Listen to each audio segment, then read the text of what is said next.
ತುಂಬಲ್ಲ 50 ರೂಪಾಯಿಗೆ 10,000 ರೂಪಾಯಿ ಪೆನಾಲಿಟಿ ಮ್ಯಾಗ 1 HP 1660 ರೂಪಾಯಿ ತುಂಬಬೇಕಂತ ರೂಲ್ಸ್ ಬಂದೈತಿ. ಇದು ಆರ್ಡರ್ ಏನು MD ಮಾಡೋದು ನಾ ಸರ್ಕಾರದಿಂದ ಬಂದಂಥ ಆರ್ಡರ್. ಇದ್ರ ಪ್ರಕಾರ 31 ಲಾಸ್ಟ್ ಡೇಟ್ ಐತಿ. ಇದ್ರ ಪ್ರಕಾರ ಎಷ್ಟೋ ಜನ ಕನ್ವಿನ್ಸ್ ಮಾಡಿ ಆಫೀಸಿಗೆ ಬಂದು ಎಷ್ಟೋ ಜನ ತುಂಬಿದ್ದಾರೆ. ಕೆಲವೊಬ್ರು ತಿಳುವಳಿಕೆ ಇಲ್ಲ, ಕೆಲವೊಬ್ರಿಗೆ ವಾಟ್ಸಪ್ ಇಲ್ಲ, ಕೆಲವೊಬ್ರಿಗೆ ಮಾಹಿತಿ ಕೊರತೆಯಿಂದ ಆಗಿರಂಗಿಲ್ಲ. ಆಯ್ತಾ, ಈಗ ಅದನ್ನು ಅವಕಾಶ ಕೊಡಾಕ್ತಾ ಇದ್ದೀವಿ. ಅದನ್ನ ಉಪಯೋಗ ಮಾಡ್ಕೋರಿ. ಏನು ಸಮಸ್ಯೆ ಆಗೈತೆ ಅಂದ್ರೆ ಇಲ್ಲ ನಿಮಿಷ ಹೇಳ್ತೀನಿ. ಇಲ್ಲಿ TC ಇರೋದು 2,500. ಅಲ್ಲಿ ಲೋಡ್ ನಮಗೆ ಇಲ್ಲಿ ಪೇಪರ್ನ ಸಿಗೋದು 180 HP ಅಟ್ಟ ಸಿಗೋದೈತಿ. 180 150 ನಾ 70 HP ಎಲ್ಲಿ ಹೋಯ್ತು.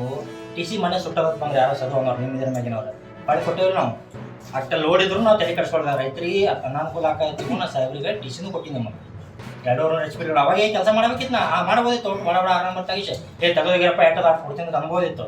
ಆದರೂ ನನಗೆ ಅನುಕೂಲ ಆಗೈತಿ ಕೊಂಡು TCನೂ ಕೊಟ್ಟೇವಿ.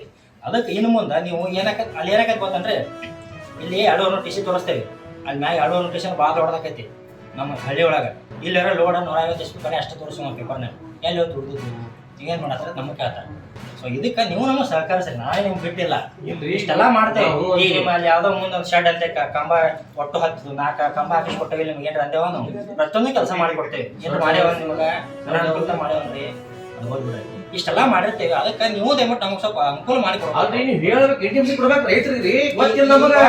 ಒಟ್ಟು ರೈತ ಅವಳಿಗೆ ಊರ ಟಗರ ಹೊಟ್ಟು ವರ್ಷಿಲ್ಲ. ಆಯ್ತು ವರ್ಷಿಲ್ಲ ಒಪ್ಕೊಂಡೆ ಈಗ ನೀವೇ ಹೇಳಿದ್ರಿ ಸರಿ. ಈಗ ನಿಮ್ಮ ಬಾಯಿಂದ ನೀವೇ ಹೇಳಿದ್ರಿ ರೈತರಿಗೆ ಎಷ್ಟೋ ಜನ ರೈತರು ತಿಳುವಳಿಕೆ ಇರೋದಿಲ್ಲ. ಆ ತಿಳುವಳಿಕೆ ಮಾಡ್ಬೇಕು. ಅದನ್ನ ತಿಳುವಳಿಕೆ ಮಾಡೋ ಜವಾಬ್ದಾರಿ ಅದ್ರ ಸರ್ ಇವತ್ತೇನು ಈಗೇನು ಅವ್ರದ್ದು ಏನು ಮೋಟರ್ ತಗೊಂಡ್ಬಂದಿರಲ್ಲ ಸರ್, ಇದು ತಪ್ಪದು. ಸ್ಪಾಟಿಗೆ ಹೋದೇವಿ. ಸ್ಪಾಟಿಗೆ ಹೋಗಿ ಕರೆದೇ ಒಂದಿಷ್ಟ ಯಾರ್ಯಾರೆಲ್ಲ ನಿಮ್ಗೆ ತೋರಿಸ್ಕೊಂಡೇವಿ.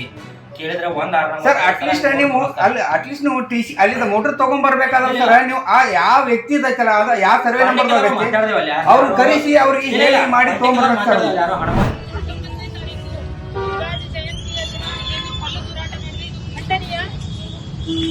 ಇವರು ಪ್ರಾರ್ಥನಾ ಮಂದಿರ ಅಂತ ಹೇಳ್ತಾರ. ಅದು ಪ್ರಾರ್ಥನಾ ಮಂದಿರದೊಳಗ ನಾವು ನಮ್ಮ ಗುಡಿಯೊಳಗ ನಾವು ಪೂಜೆ ಪುನಸ್ಕಾರ ಮಾಡಕ್ ಹೋಗ್ತೀವಿ. ಇವ್ರು ಪ್ರಾರ್ಥನಾ ಮಂದಿರ ಒಳಗ್ ಕಲ್ಲಿಟ್ಕೊಂಡು ಆಮೇಲೆ ಚಪ್ಪಲ್ ಅಂದ್ರೆ ಪ್ರಾರ್ಥನಾ ಮಂದಿರ ಒಳಗೆ ಚಪ್ಪಲ್ ಹಾಕೊಂಡ್ ಹೋಗ್ತಾರ.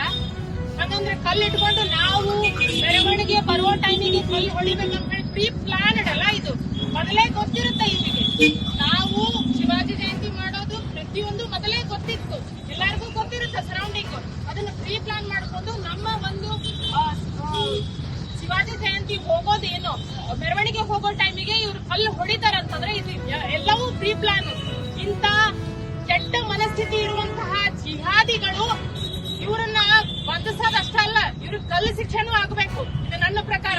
ಯಾಕಂದ್ರೆ ಇದು ಕೇವಲ ಒಂದಲ್ಲ, ಈ ತರ ಕರ್ನಾಟಕದಲ್ಲಿ ಹಾಗೂ ಇಡೀ ದೇಶದಲ್ಲಿ ಬಹಳ ಕಡೆ ಈ ತರ ನಮ್ಮ ಹಿಂದೂಗಳ ಮೇಲೆ ನಮ್ಮಂತ ಮುಕ್ತರ ಮೇಲೆ ಇದು ಬಹಳ ಕಡೆ ಆಗಾಕತ್ತೈತಿ. ಈ ತರ ಇದು ಖಂಡನೀಯ.